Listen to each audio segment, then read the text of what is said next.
Welcome to Season 2, Episode 14 of our monologue series. Today the topic is dealing with the root cause versus treating the symptoms. There is a distinction in our field that is rarely made clearly, and it matters.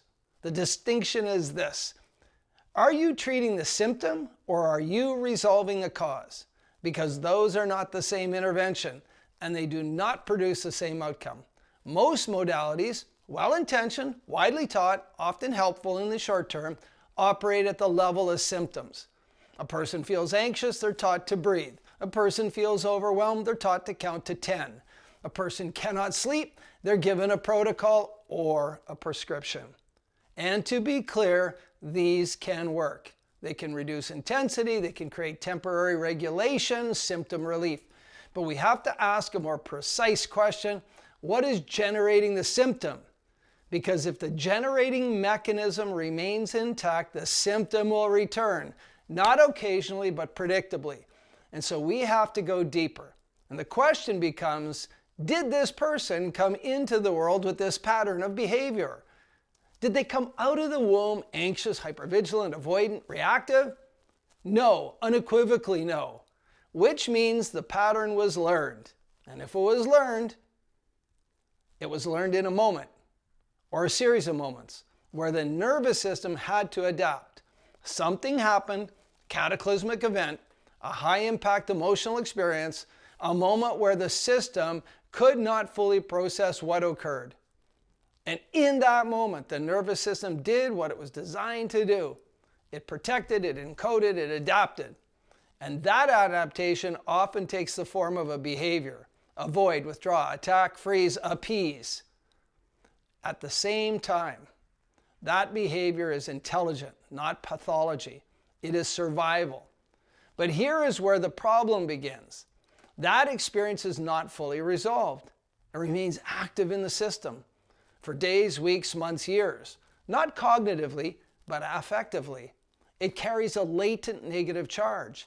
And that charge does something very, very specific. It gets pulled forward into this present moment. Now this is where the work of Lisa Feldman Barrett becomes essential, because her model is clear. The brain is not reacting to the present, it's predicting based on our past experience. Which means if a past experience carries unresolved emotional intensity, the brain will use that experience as a template to predict what is happening and how to react to it now. And the body will respond accordingly. This is why a person can be safe and still feel unsafe. Why nothing is happening and yet everything in their system says that something is wrong. And that's not irrational. That is predictive processing. So when we treat the symptom, we are working downstream of the problem. We are regulating the output without changing the source. And again, this can feel good in the moment. It can even feel like progress. I would argue that if you did it often enough using plasticity and Hebbian theories, that this may actually create new processes. But it's long and drawn out and most likely ineffective. So the underlying program is still running, which is why the symptom returns. So what does it mean to work at the root cause?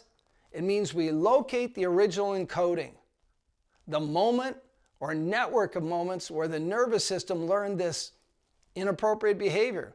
And we do something very, very specific. We do not analyze it. We do not reframe it cognitively. We do not ask the client to think differently. We engage it at the level it was encoded, the affective level. Now, this is the basis of effective memory resolution. We activate the memory because when a memory is activated, it becomes labial. It becomes malleable. This is well established in the neuroscience of memory reconsolidation. And in that labial window, the memory can be updated, not by talking about it, but by changing how it is held in the nervous system. When that process completes, something critical happens. The latent charge resolves. The nervous system no longer treats that memory as unfinished. And when that happens, the predictions change, because the past is no longer signaling threat. Now layer this with Hebbian learning. Donald Hebb gave us a simple but powerful principle. He said that neurons that fire together begin to wire together, which means if a person repeatedly experiences the present through the lens of unresolved past, those neural pathways strengthen, get faster, they become automatic, they become identity. But when the underlying affective memory is resolved, those pathways are no longer reinforced.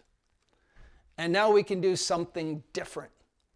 We bring the person back to the present, not as a concept, as a physiological state. And from that state, we begin future pacing. Not once, repeatedly, systematically. We expose the nervous system to created future scenarios, but now with a resolved baseline. And this is where neuroplasticity begins to work for us. Because now the brain is building new predictions of the future, new expectations, new behavioral options. And this is the shift. From rigidity to behavioral flexibility, from reaction to choice, from adaptation to a past that no longer exists, to engagement with a present that is actually safe. This is empowerment, not motivationally, neurologically, because the person is no longer managing symptoms. They are no longer coping with outputs. They have resolved the source. And when the source is resolved, the symptoms lose their function rapidly, completely. So when we talk about high efficacy change work, this is the standard, not symptom management, not temporary relief, but resolution. And resolution at the level that the problem was created. Because once that is done, everything downstream reorganizes. And that is the difference between treating the symptom and resolving the cause.